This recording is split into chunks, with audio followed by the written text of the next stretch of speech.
মানুষের টাকা এবং সেক্ষেত্রে যদি আগামী দিনে এই খরচ সাধারণ মানুষের টাকায় না হয় পার্টির তরফ থেকে হয় সেই বিষয়টা নিয়ে একটা প্রশ্ন।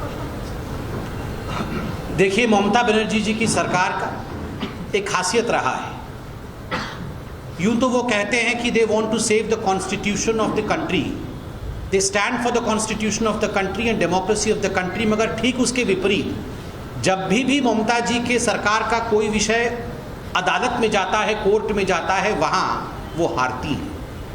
आपने देखा नंदीग्राम के विषय में भी हार जीत को लेकर कोर्ट में गई थी। आपने देखा इससे पहले दुर्गा पूजा के विसर्जन के विषय को भी लेकर कोर्ट में गई थी, सब में हारना पड़ा। और आज दुखद है, जिस प्रकार से चीफ सेक्रेटरी जी ने हलफनामा एफिडेविट दिया था कि इलेक्शन कमीशन में एफिडेविट देते हुए कहा था ये कॉन्स्टिट्यूशनल क्राइसिस हो जाएगा और ममता जी को भवानीपुर से ही इलेक्शन लड़ना पड़ेगा। आज कोर्ट ने एक बहुत महत्वपूर्ण सवाल किया है कि आखिरकार यहाँ तो जीता हुआ प्रार्थी था, यहाँ तो जीता हुआ एमएलए था, वैसे में उसको हटा करके दोबारा पैसा खर्चा करके ममता बनर्जी जी को यहाँ पर कैंडिडेट बनाना आखिर क्या सिद्ध करता है?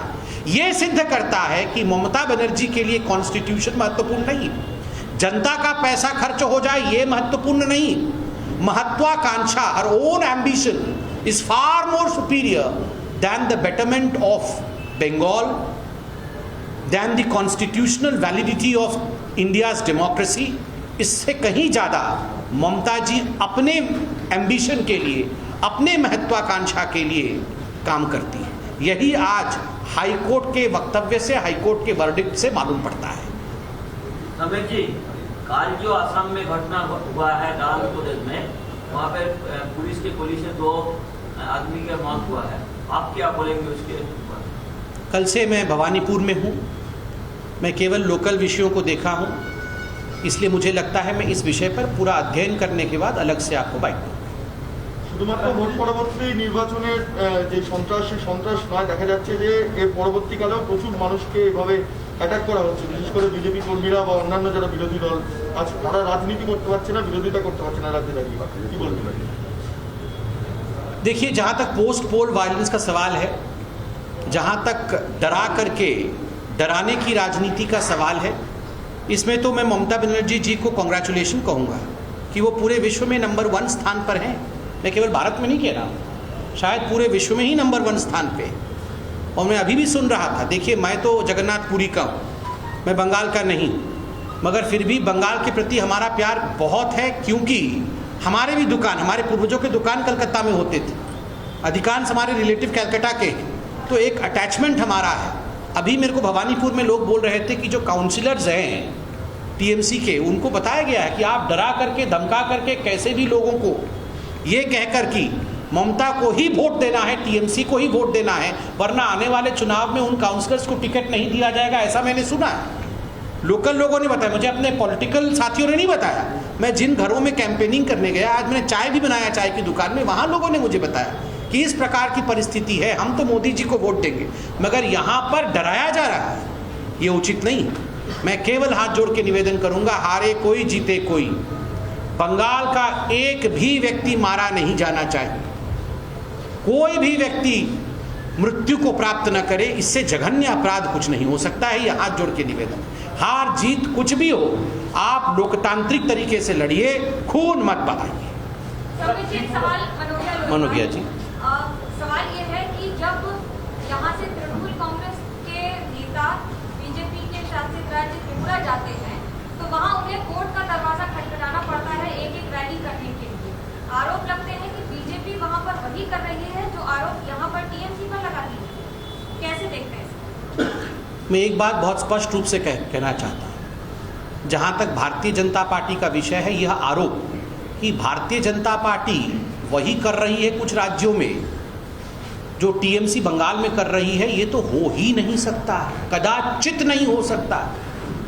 भारतीय जनता पार्टी ने कहीं भी हत्या और हिंसा की राजनीति किया ही नहीं है, और ना हम सोच सकते। हमारे लिए यह असंभव है किसी और विचारधारा के व्यक्ति की हत्या कर देना, उसके ऊपर हिंसा करना, ये संभव ही नहीं है। हमारे लिए राष्ट्र सर्वोपरि है, हमारे लिए उसके बाद पार्टी है, और जहां तक अपना एम्बिशन और अपना महत्वाकांक्षा है वो तीसरे पायदान पे आता है। हमारा कोई भी कार्यकर्ता हिंसा पे विश्वास नहीं करता है, इसलिए कश्मीर से कन्याकुमारी तक, अटक से कटक तक भारतीय जनता पार्टी ने किसी भी राज्य में हिंसा को प्रश्रय दिया नहीं है और ना ही मौत का तांडव रचा है। তবে ত্রিপুরার ক্ষেত্রে তো কয়েকদিন আগে দেখা গেল সিপিএমের একাধিক পার্টি অফিস জ্বালানো হয়েছে, তার পাশাপাশি বহু কর্মীকে মারধর করা হয়েছে। ডাইরেক্ট অ্যালিগেশন হচ্ছে বিজেপির বিরুদ্ধে, কি বলবো? देखिए, जहाँ तक टीएमसी का एलिगेशन का सवाल है, मैं तो कहूँगा कि हजारों कार्यकर्ताओं को बेघर करके, क्योंकि 8000 कार्यकर्ता अभी भी भारतीय जनता पार्टी को जो समर्थन करते थे वो बंगाल में घर से बाहर है, अभी भी अपने घर में नहीं है। कई महिलाओं के साथ दुष्कर्म करके, कई कार्यकर्ताओं को मौत के घाट उतार करके, गर्दन काट करके, फांसी लटका करके, खोपड़ी फोड़ करके, ये प्रश्न हमसे टीएमसी ना पूछे, पहले जवाब दे, प्रश्न उसके बाद पूछे। इतनी हत्याएं पूरे हिंदुस्तान में कहीं नहीं हुई हैं जितना केरल और बंगाल में हुई है, राजनीतिक हत्याएं। इसलिए प्रश्न पूछने से पहले सेल्फ इंट्रोस्पेक्ट करे, अपने गिरेबान में झांके, जवाब दे, उसके बाद प्रश्न पूछे।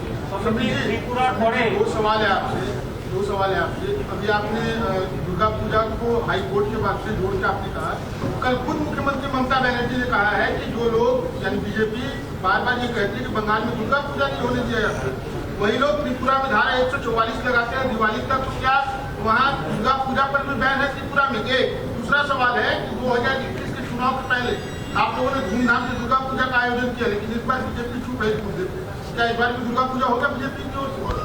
देखिए, मुझे बड़ा कष्ट है कि कुछ राजनीतिक दल, चाहे वो कांग्रेस पार्टी हो, चाहे वो टीएमसी, इन सभी पॉलिटिकल पार्टी में आजकल होड़ लगा हुआ है कि वो सब बड़े हिंदू बनने वाले हैं, क्योंकि उनको लग रहा है कि इतने वर्ष जो तुष्टीकरण की राजनीति वो करते रहे हैं, जनता उनके असली चेहरे को पहचान गई है, सब ये हिंदू बनने की कोशिश में लगे हुए। इस विषय में भारतीय जनता पार्टी को जवाब देने की आवश्यकता ही नहीं है, क्योंकि बीजेपी कभी तुष्टीकरण की राजनीति में विश्वास नहीं करती। बीजेपी केवल इसमें विश्वास करती है justice for all, appeasement of none. भगवान राम, माँ दुर्गा कि हम हमेशा सत्य के साथ खड़े रहे। जब भी भगवान श्री राम जी के लिए यहाँ पर राम नवमी के दिन जुलूस निकालने से मना किया गया, रथ निकलने से मना किया गया, हम कोर्ट गए। माँ दुर्गा के विसर्जन के लिए भारतीय जनता पार्टी कोर्ट गई है। इसलिए टीएमसी, आप याद करिए, यही वो लोग हैं जिन्होंने राम मंदिर के न बनने पर, कि बनना नहीं चाहिए, ये उसके समर्थन में थे। यहाँ सरस्वती पूजा, दुर्गा पूजा के विसर्जन पर जिस प्रकार की राजनीति ममता जी की पार्टी ने किया है वो भी हमने देखा है। इन विषयों पे भारतीय जनता पार्टी से सवाल पूछने की कोई आवश्यकता नहीं है। हम माँ दुर्गा, भगवान राम, इन विषयों को लेकर क्या विचार रखते हैं ये बच्चा बच्चा जानता है हिंदुस्तान का।